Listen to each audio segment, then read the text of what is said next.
For the month of September, I've chosen as my theme, I want to look at the notions of free will and freedom. So I just picked about 4 or 5 excerpts from the Bible that address these questions. And I'll give them in chronological order. From the book of Genesis, chapter 2, verses 16 to 17. And the Lord commanded the man, you are free to eat from any tree in the garden, but you must not eat from the tree of the knowledge of good and evil. For when you eat from it, you will certainly die. From the book of Joshua, chapter 24, verse 15. But if serving the Lord seems undesirable to you, then choose for yourselves this day, whom will you serve? Whether the gods your ancestors served beyond the Euphrates, or the gods of the Amorites in whose land you are living. But as for me and my household, we will serve the Lord. And from Paul's first letter to the Corinthians, chapter 10, verse 13. No temptation has overtaken you, except what is common to mankind. And God is faithful. He will not let you be tempted beyond what you can bear. But when you are tempted, he'll provide a way out so that you can endure it. And from the second letter of St. Peter, chapter 3, verse 9, the Lord is not slow in keeping his promise, as some understand slowness. Instead, he is patient with you, not wanting anyone to perish, but everyone to come to repentance. Finally, from Paul's letter to the Galatians, chapter 5, verse 13. You, my brothers and sisters, were called to be free, but do not use your freedom to indulge the flesh. Rather, serve one another humbly in love. These are words inspired by God. So a few weeks ago, I got an email from a friend of mine called Paul, who had just viewed a homily which I gave away back in July 2015. And I had entitled that homily, I entitled it Calvin, Quantum Mechanics, and Free Will. And he had some interesting comments and a few questions he wanted to ask. And so I decided for the month of September that I'm going to take this theme on, so I'm going to call it Free Will and the Master Plan. And so today, God willing, I'm going to talk about, give the first homily on the topic. Then next Sunday, I'm going to be actually in Colorado at a wedding of a godson of mine. But on September 17th, I will give the second homily on this topic with God's help. And then, as is my wont, on the final Sunday, September 24th, I'll do a recap of those 2 homilies and then lead on to a Q&A. So let me introduce the topic today and get some of the ways through it. So just a few kind of introductory remarks. Firstly, I want to define consciousness. And I told you this a few weeks ago. Very often before I go to sleep at night, I'll seed my dreams and ask for some kind of insight on something that I'm wrestling with in my waking consciousness. And so I wanted to get a pithy definition of consciousness. And I wake up in the middle of the night with this phrase that consciousness is source-saturated self-awareness. So it is an awareness that's absolutely saturated completely with the essence of God.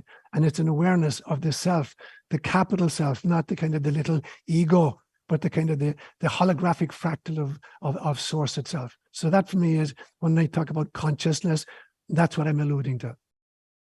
I want to distinguish then, as I've done before, between free will and freedom. Free will is simply to do as I please. Freedom is the ability to do as pleases God. So there's a huge difference actually between free will and freedom. And often we think, when we make the argument that we don't really have free will, we mix stuff up, because free will is not the ability to control the outcome, but simply to control my input. It's not like I have control over the world and I can make anything happen I want, and that I don't have free will if I can't do that. Free will is not about controlling the outcome. It's about controlling my particular input. So free will is not the ability to become a dictator, forcing my will on others. So it is a very, very complex phenomenon. In fact, it's a dance of many, many different parts. So there are physiological considerations here, because we're in this spacesuit. There are psychological components to it. There are sociological components to it. And there are spiritual components to it. And so it's very important, the templates we use to kind of divide up the data that we're analyzing. And depending on the template we use, you know, the data are going to be organized or viewed very differently. I always remember as a small boy living with my grandparents, and my grandmother, whom I called Big Mammy, was an excellent pastry chef, and she'd make Christmas cakes. And sometimes she'd make other kinds of cakes as well. And I watched when she had kind of kneaded the dough, and there's a big mass of dough, the different kind of cookie cutters that she had. Some of them were just triangles, some of them were circles, some of them were squares. And depending on which template she was using, the cookies came out differently. Although it was exactly the same dough, but they looked differently because of the templates that been employed. So it's very important then, you know, the way in which we organize our data and the ways in which we view our data when we're talking about free will and freedom. Another image I like to use is, you know, when we look at the body, according to Western medicine, we just have one body, this spacesuit with its various functions, endocrine functions and cardiovascular functions and musculoskeletal systems, but it's just one body. The Egyptians had two levels of body, Ka and Ba, kind of the physical and the non-physical. You know, the Greeks had three words for it. They had sarx, which is the flesh, soma, which is the etheric body, and pneuma, which is the spirit body. And then the Hindus had 7 different levels of body. And so depending on which cookie cutters you use, you're going to divide up the data very differently and view the data very differently. Another example I've used is, you know, if you want to know what is the difference between the freezing point of water and the boiling point of water, how many degrees difference is it? Well, if you're using centigrade, it's 100 degrees difference. So water freezes at 0 degrees centigrade and boils at 100. But if you're using Fahrenheit, it freezes at 32 degrees Fahrenheit and it boils at 212 degrees Fahrenheit. So there's 180 divisions as distinct from 100. So it's very important then, the cookie cutters that we use when we're examining any complex topic like free will and freedom.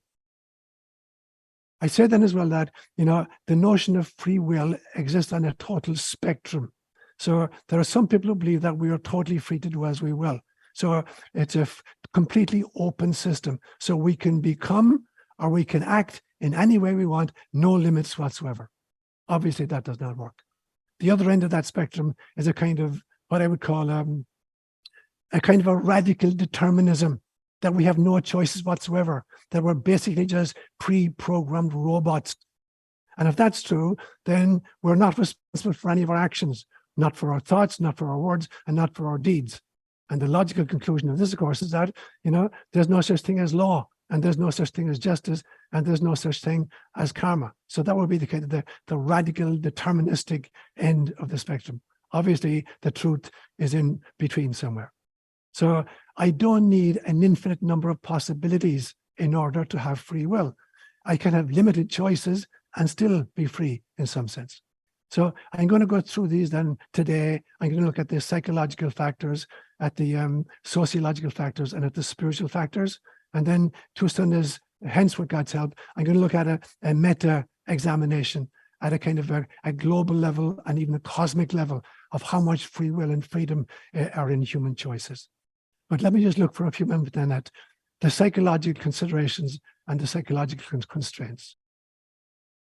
If I were to define personality, I would say that personality is the interface of soul and environment. And depending on which environment the soul finds itself, a different personality is going to emerge. Now, in mainstream psychology, they claim that the personality is a kind of a battle between nature and nurture, between genetics, you know, and the culture in which you grew up. With some psychologists claiming that, you know, everything in the personality is given by nature, that we come in some senses pre-programmed and we have no choice. And then other psychologists claim, no, we come in kind of tabula rasa, an empty slate, and it is nurture that creates the personality. I have a theory that there are 3 components to the personality. There's nature, there's nurture, and there's the soul that comes in. And for me, the soul is easily the most important of the 3 factors. And I'm sure you've seen this as I've seen this. You can find a child born into a highly dysfunctional family, into a compromised body, either physically or kind of into cognitively. And somehow the soul of this child is extraordinary, and it will shine anyway. It'll be a guiding light for everybody. On the other side of it, you can get a child born into a functional family, even a loving family, in a perfectly healthy body and mind, and it turns out to be a really dysfunctional person, almost antisocial in a sense. And so for me, the soul is the single most important ingredient in the determination of personality. And then as the soul finds itself in a particular environment, in a particular incarnation, a different personality emerges because it's necessary. So let's look then at even the physical brain itself. And this weird notion, in materialistic science, that consciousness is merely an artifact of neuronal activity.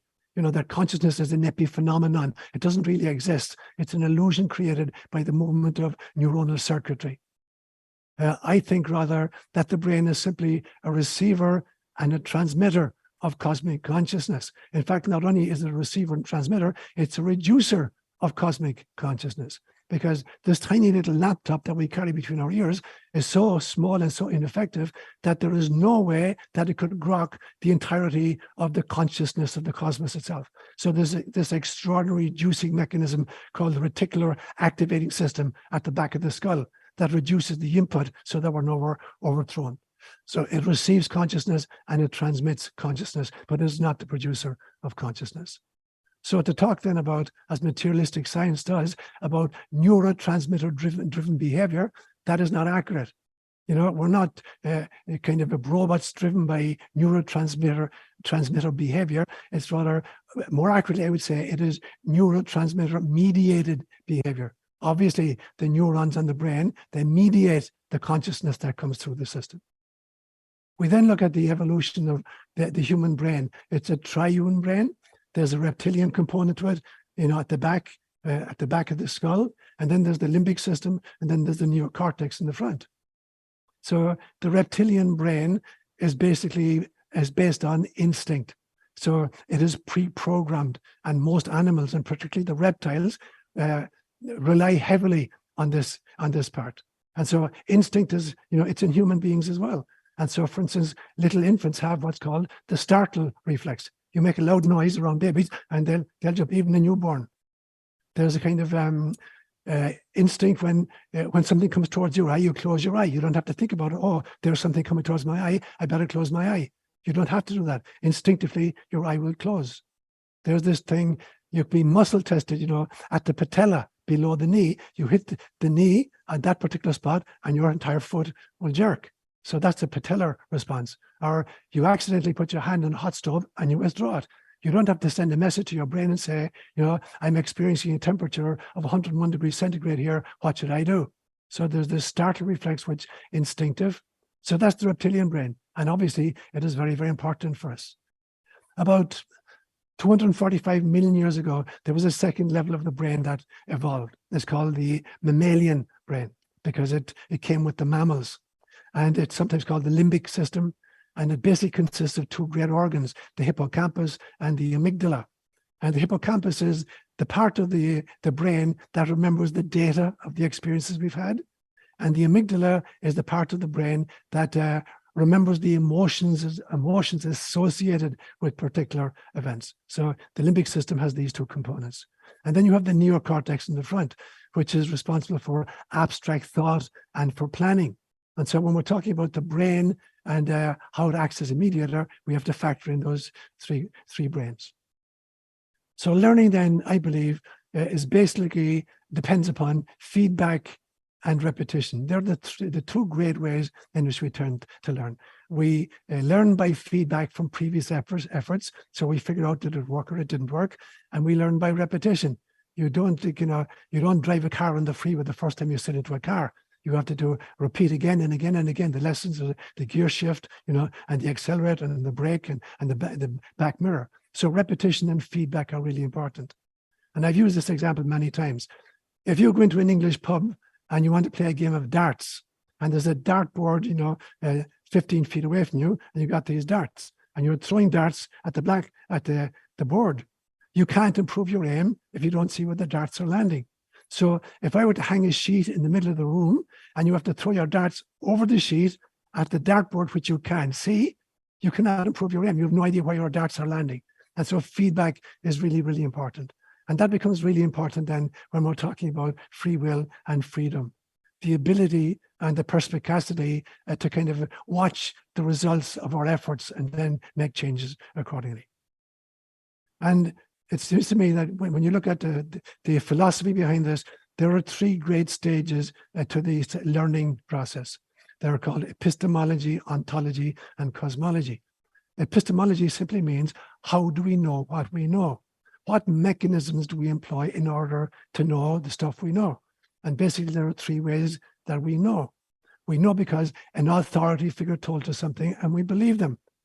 Or secondly, we know stuff through our experiences of life. We've had first-hand experiences. How do you know what an ice cream tastes like? No authority can explain it to you until you have a lick of an ice cream yourself. So experience is the second way, epistemologically, in which we know how we know what we know. And the third one is creativity, that we figure stuff out on our own. So epistemology answers the question, how do we know what we know? How do we know it? Then ontology is the part of philosophy that talks about the truth or falsity of any proposition.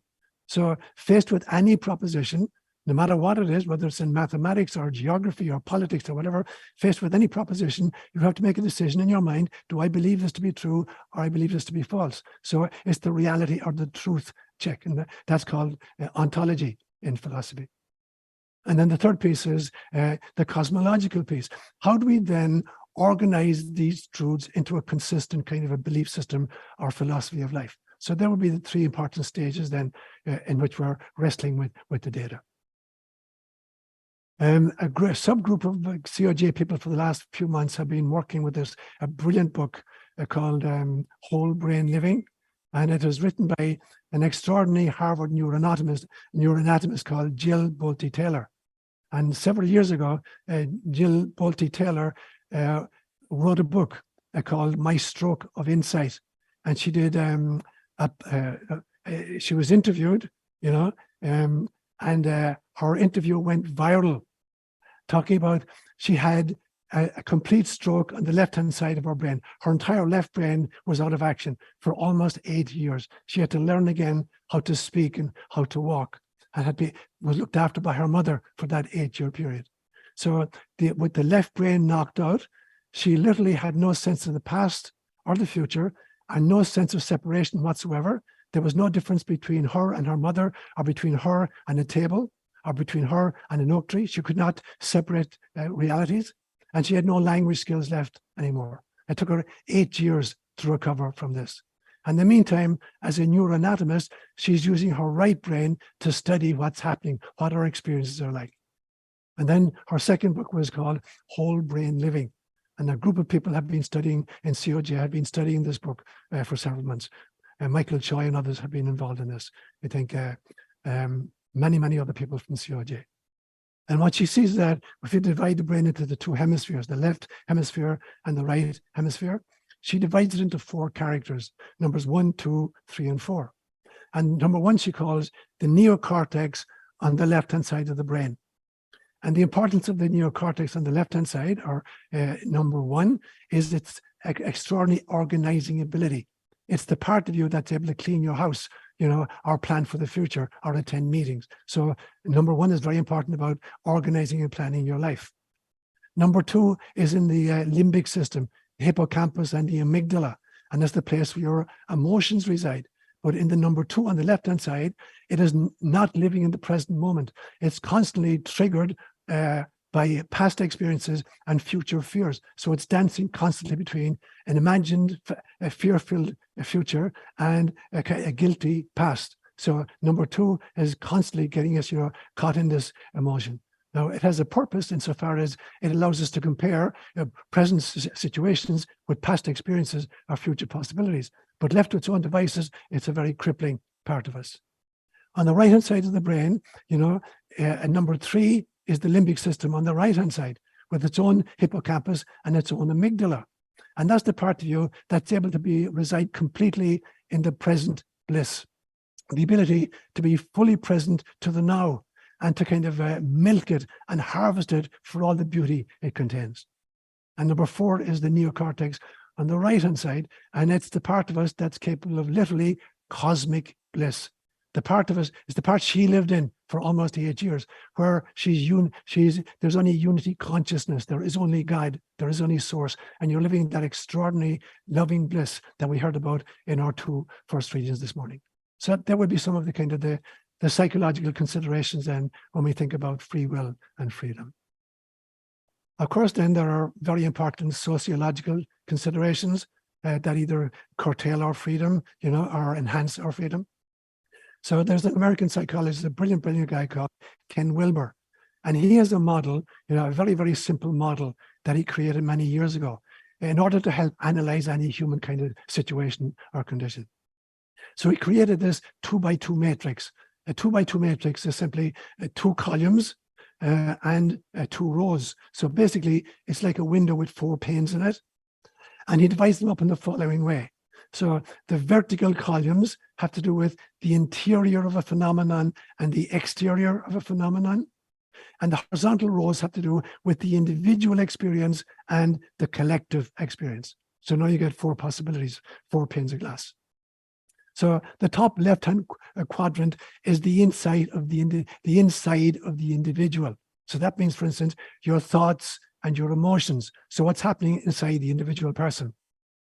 The top right-hand quadrant is still the individual, but it is the outside of the individual. But kind of counterintuitively, the outside of the individual actually means your biochemistry, your neuronal firing, and your behavior, stuff that's happening kind of biochemically and neuronally. So that would be the outside in the sense of the individual player. The bottom left-hand quadrant would be the inside of the group. And so stuff like shared belief systems or the culture. And then the bottom right-hand quadrant would be the outside of the group. For instance, the infrastructures, the laws, the school systems, money systems, stuff like that. And therefore, any attempt to understand human beings must factor in all these 4 quadrants. So it's a much more complex picture. When you factor all of these in, you have a much better chance of arriving at reasons why people act in the way in which they act. You look then at a newborn just freshly arrived, and the given consensus somehow is, for many psychologists, that the child arrives tabula rasa, really like an empty blackboard, and you can kind of write anything you want, and you can create the child any way you want, by the environment in which you're subjected. That's one notion. The other idea somehow is that a little infant comes in as a pre-programmed robot, that literally they have no self-will whatsoever, or they have no freedom whatsoever. I would hold that when a newborn comes in, the newborn contains as hardware all of the learning from all of its previous incarnations. The child is not just an empty slate coming in for you to do what you will with it. All of the experiences of that soul in previous incarnations have created a history, and a knowledge and a growth and an evolutionary trajectory, which is part of the little new infants. It will take them time to articulate that. And for some people, they'll never even realize they've been here before. And so you got this huge spectrum again of whether or not a child is a pre-programmed robot or simply an empty slate, or whether we come in with this extraordinary wisdom already as a part of who we are. And so Hinduism has this beautiful mantra where it says, I have a body, but I'm not my body. I have emotions, but I'm not my emotions. I have an intellect, but I'm not even my intellect. And so what am I then? When I answer that question for myself, I say, I'm a spirit in a spacesuit. I am a soul on safari on planet Earth. I am a bite-sized piece of God who volunteered for incarnation. So that's part of, the sociological situation, in which we are free or not free. We have to realize that there are lots of other actors in this drama that impinge upon the freedom and the free will. There's a myriad of actors, literally everything from rocks, and I mean literally rocks, to galaxies, and from flora to extraterrestrials, exerting influence on the outcome. So there are lots and lots of different actors. I told you years ago about a vision I had many, many years ago where I saw a huge big rock in the middle of a field, And there were people trying to pull it in various directions. So there were literally billions of ropes attached to this rock and different groups pulling it in different directions. And as a mathematician, I could figure out through vector analysis, if I could figure out the speed and the direction in which every individual was pulling, I can tell you exactly, precisely in which direction and at what speed the rock is going to move. And so this rock then is you, in a sense. How much freedom do you have? There are lots of different actors who are pulling ropes in various directions. So you have to be really understanding that that's an important factor. And then there's the question of censorship and propaganda. I told you again of a vision I had about 10 years ago, it was 2012 actually, down at Pena Creek, where I spent a lot of time, in which I saw that there's a trifurcation point coming in human history, that Homo sapiens sapiens is trifurcating. That there's one group I call Homo sociopathicus, and there are people who are dedicated to war and warmongering and grabbing all of the resources of the planet. And then there's a second group that they're attempting to create, whom I call Homo artificialis, robotic, people who can be programmed and hacked to do the will of the sociopaths.